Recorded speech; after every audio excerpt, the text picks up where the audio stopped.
सत्य कहूँ तो मारने धावे, झूठ कहूँ जगपति आए। कबीरा का ये सत्य वचन कौन समझेगा और कौन बताए। अर्थात सत्य बोलने पर लोग मारने को दौड़ते हैं और झूठ बोलने पर सब विश्वास कर लेते हैं।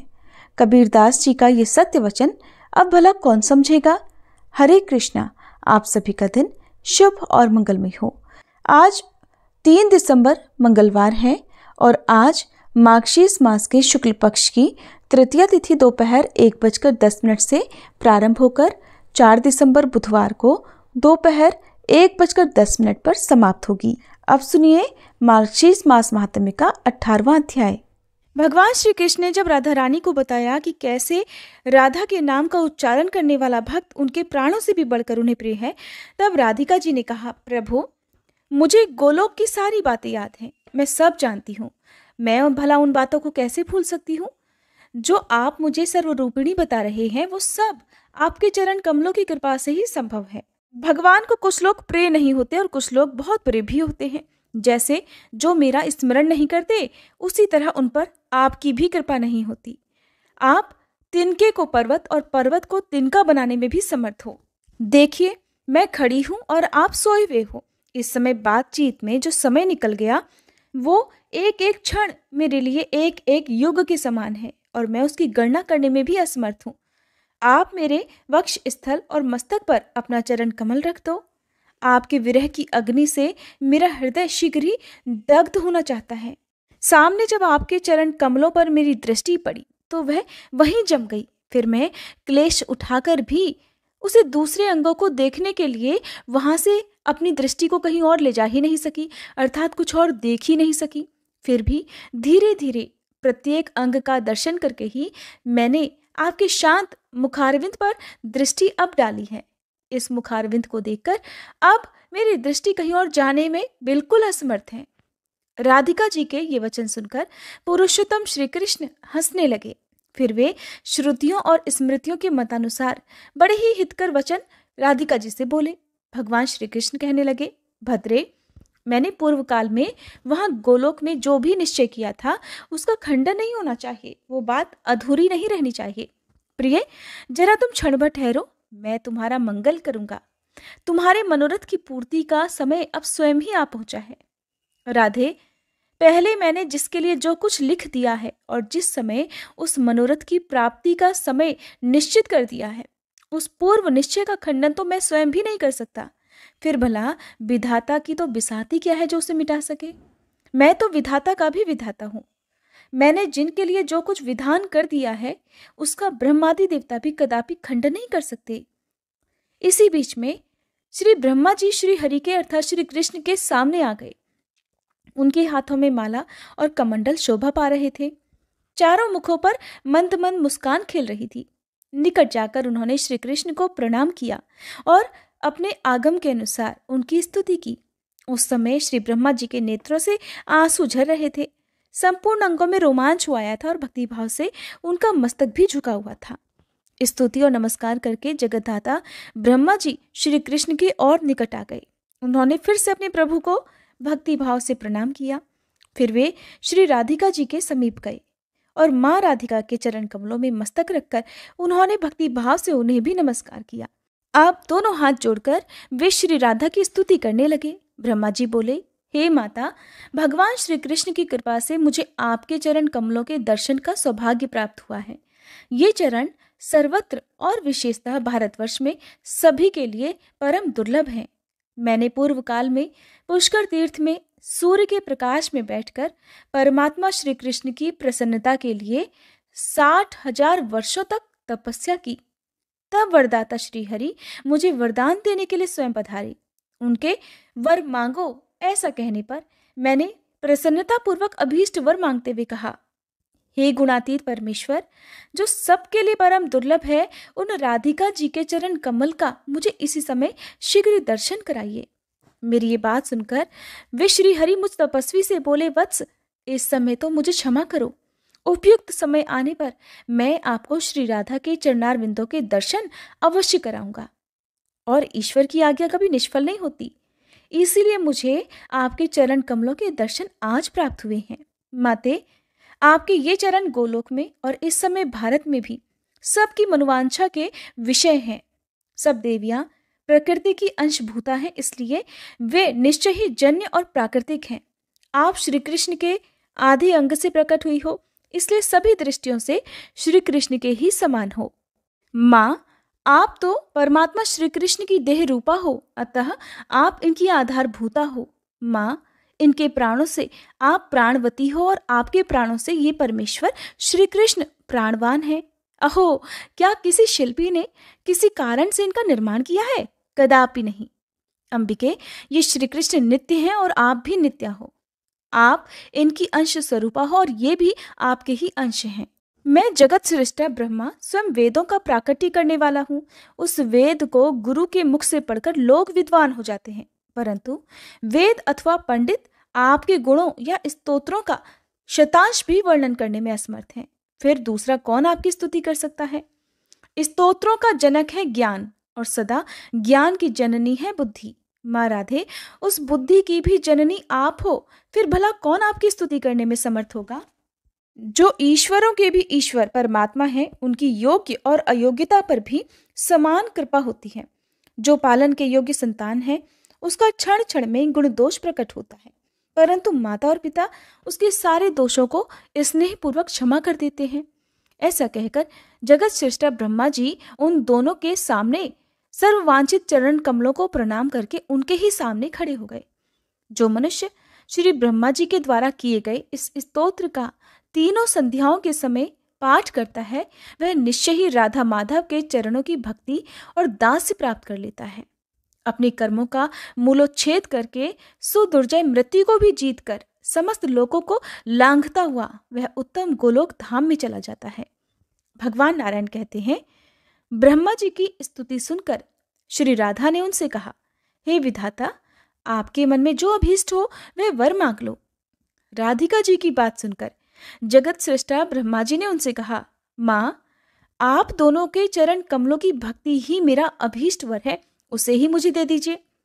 विधाता के इतना कहते ही श्री राधा ने तत्काल बहुत अच्छा कहकर उनकी वह प्रार्थना स्वीकार कर ली। तब लोकनाथ ब्रह्मा जी ने पुनः भक्तिभाव से श्री राधा को प्रणाम किया। उस समय उन्होंने श्री राधा और श्री कृष्ण के बीच में अग्नि की स्थापना करके उसे प्रज्वलित किया, अर्थात उस अग्नि को जलाया। फिर श्री हरि के स्मरण पूर्वक विधाता ने विधि से उस अग्नि में आहुति डाली। इसके बाद श्री कृष्ण पुष्प सैया से उठकर अग्नि के समीप बैठ गए। फिर ब्रह्मा जी की बताई हुई विधि से उन्होंने स्वयं भी हवन किया।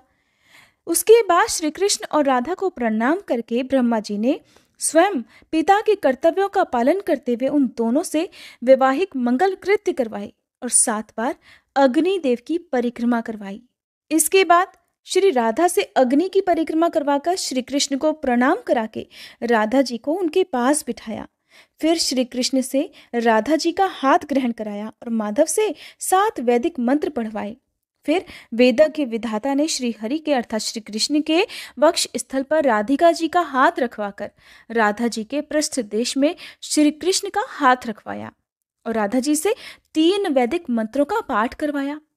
फिर ब्रह्मा जी ने पारिजात के पुष्पों की अजानुलंबिनी अर्थात घुटनों तक लंबी माला श्री राधिका के हाथ से श्री कृष्ण के गले में डलवाई।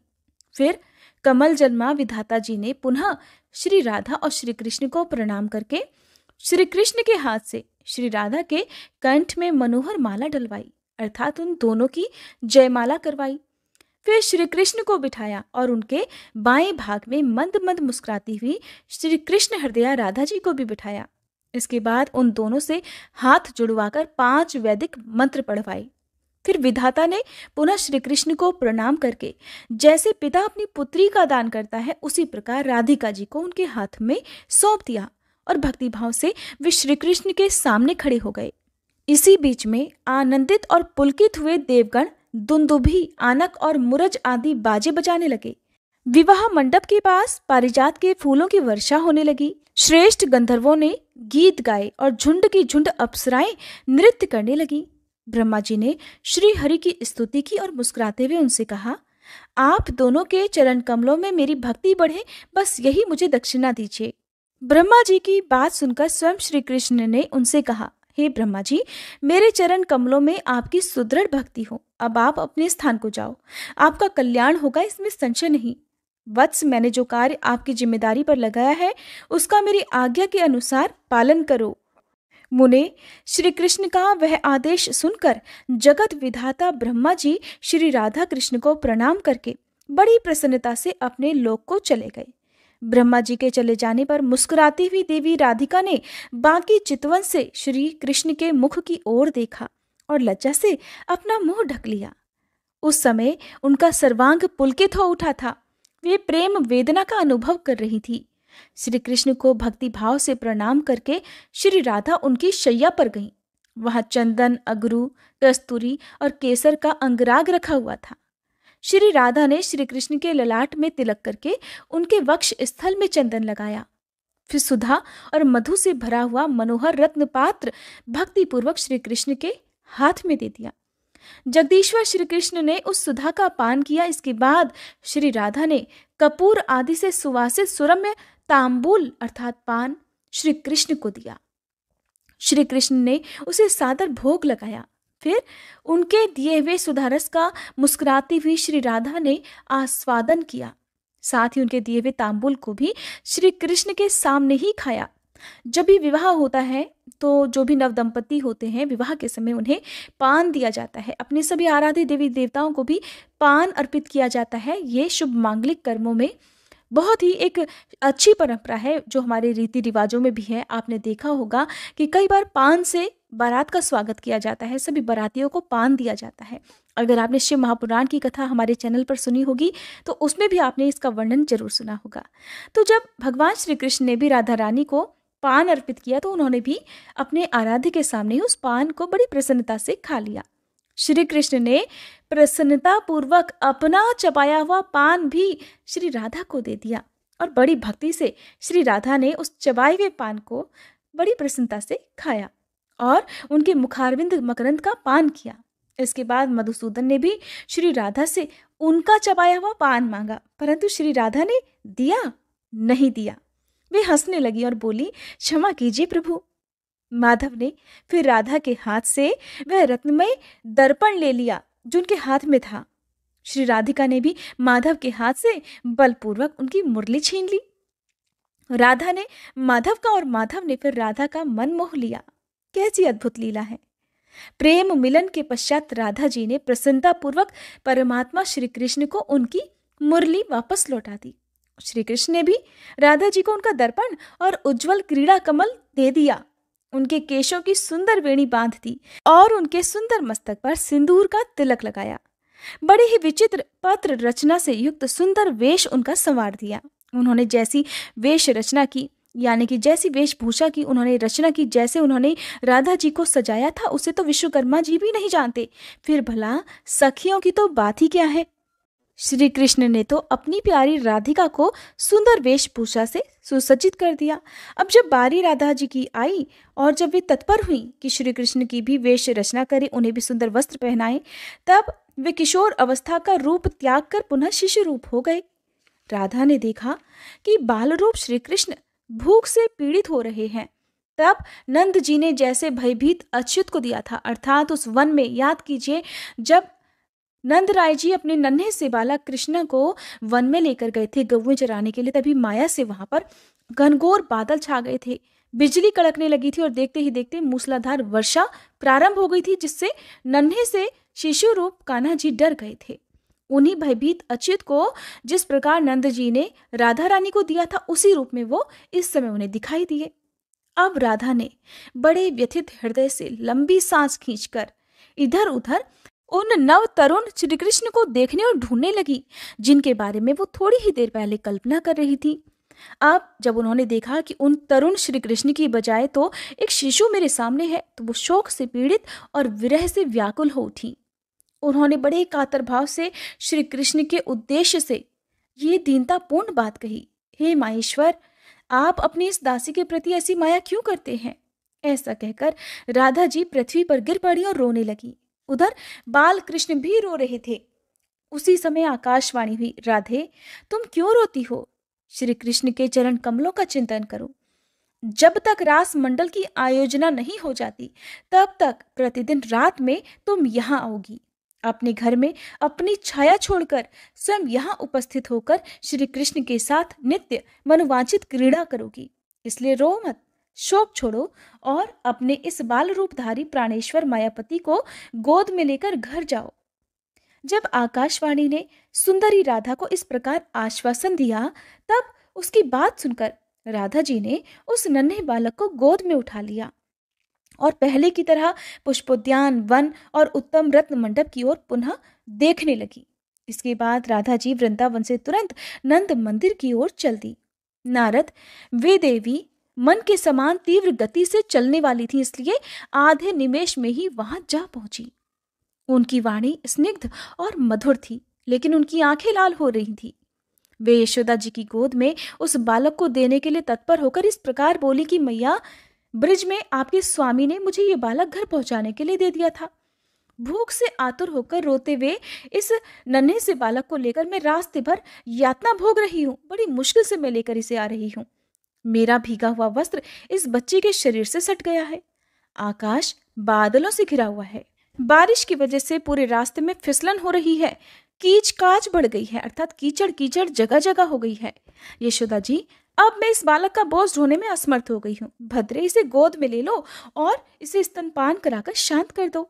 मैंने तो बड़ी देर से अपना घर छोड़ रखा है, इसलिए अब मैं जाती हूँ। हे यशोदे, आप सुखी रहो। ऐसा कहकर उस बालक को देकर श्री राधा जी अपने घर को चली गई। यशोदा जी ने अपने बालक को घर में ले जाकर उसे खूब जी भरकर लाड़ दुलार किया और फिर उसे स्तनपान कराया। अब यहाँ पर एक बहुत गहरा रहस्य है, जिसे ध्यानपूर्वक सुनिएगा। राधा जी अपने घर में रहकर बाहरी रूप से तो घर के कामकाज करने में लीन दिखाई देती थी, परंतु हर दिन रात के समय वह वृंदावन में जाकर श्री कृष्ण के साथ क्रीड़ा किया करती थी। घर पर तो उनकी सिर्फ छाया रह जाती थी। हे वत्स नारद, इस प्रकार मैंने तुमसे शुभद, सुखद और मोक्षदायक पुण्यमय श्री कृष्ण चरित्र कहा। अब अन्य लीलाओं का वर्णन करता हूँ, सुनो। श्री नारायण मुनि ने देवर्षि नारद से जो कुछ भी कहा उसका वर्णन आप अगले अध्याय में सुनेंगे। अब सुनिए श्री कृष्ण चालीसा पाठ। बंशी शोभित कर मधुर, नील जलद तन श्याम, अरुण अधर जनु बिंबा फल, नयन कमल अभिराम, पूर्ण इंद्र अरविंद मुख, पीतांबर शुभ साज, जय मन मोहन मदन छवि, कृष्ण चंद्र महाराज। जय यदुनंदन, जय जगवंदन, जय वसुदेव देवकी नंदन, जय यशोदासुत नंद दुलारे, जय प्रभु भक्तन के धृग तारे, जय नट नागर नाग नथैया, कृष्ण कन्हैया धेनु चरैया, पुनि नख पर प्रभु गिरिवर धारो, आओ दीनन कष्ट निवारो, वंशी मधुर अधर धरि तेरी, होवे पूर्ण मनोरथ मेरो, आओ हरि पुनि माखन चाखो, आज लाज भारत की राखो, गोल कपोल चिबुक अरुणारे, मृदु मुस्कान मोहिनी डारे, रंजित राजीव नयन विशाला, मोर मुकुट वैजंती माला, कुंडल श्रवण पीत पट आछे, कटी किंकणिका छन काछे, नील जलज सुंदर तन सोहे, छवि लखि सुर नर मुनि मन मोहे, मस्तक तिलक अलक घुंघराले, आओ कृष्ण बांसुरी वाले, करी पय पान पूत नहीं तार्यो, अका बका कागा सुर मार्यो, मधुवन जलत अग्नि जब ज्वाला, भय शीतल लखित ही नंद लाला, सुरपति जब ब्रिज चढ़ियो रिसाई, मसूर धार वारी वर्षाई, लगत लगत ब्रज चहन बहायो, गोवर्धन नखधारी बचायो। लखि यशोदा मन भ्रम अधिकाई, मुख मह 14 भुवन दिखाई। दुष्ट कंस अति उधम मचायो, कोटि कमल जब फूल मंगायो। नाथी काली यही तब तुम लीन्हे, चरण चिन्ह दे निर्भय कीन्हे। करी गोपिन संग रास विलासा, सबकी पूरन करी अभिलाषा। केतिक मह असुर संग हार्यो, कंस ही केस पकड़ दे मार्यो। मात पिता की बंदी छुड़ाई, उग्रसेन कह राज दिलाई। मही से मृतक 6 सुत लायो, मातु देव की शोक मिटायो। भौमासुर मुर दैत्य संहारो, लाए 6 सहस कुमारो। दे भी नहीं तृण चीर संहारा, जरासिंधु राक्षस कह मारा।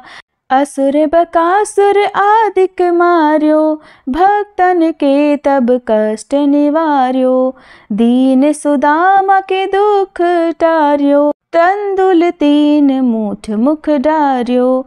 प्रेम के साग विदुर घर मांगे, दुर्योधन के मेवा त्यागे। लखि प्रेम की महिमा भारी, ऐसे श्याम दीन हितकारी। भारत के पारथ रथ हाके, लिए चक्र कर नहीं बल ताके। निज गीता के ज्ञान सुनाए, भक्तन हृदय सुधा वर्षाए। मीरा थी ऐसी मत वाली, विष पी गई बजा कर ताली। राना भेजा सांप पिटारी, शालिग्राम बने बनवारी। निज माया तुम विध ही दिखायो, उरते संशय सकल मिटायो। तब शत निंदा करी तत्काला, जीवन मुक्त भयो शिशुपाला। जब ही द्रौपदी टेर लगाई, दीनानाथ लाज अब जाई। तुरत ही वसन बने नंदलाला, बढ़े चीर भय अरि मुँह काला। असनाथ के नाथ कन्हैया, डूबत भंवर बचावत नैया। सुंदर दास आस उरधारी, दया दृष्टि की जय बनवारी। नाथ सकल मम कुमति निवारो, क्षमहु बेगी अपराध हमारो। खोलो पट अब दर्शन दीजे, बोलो कृष्ण कन्हैया की जय। बोलो कृष्ण कन्हैया की जय, बोलो कृष्ण कन्हैया की जय। ये 40 कृष्ण का पाठ करे उरधारी, अष्ट सिद्धि नवनिधि फल लहे पदार्थ चारी। बोलो श्री कृष्ण भगवान की जय।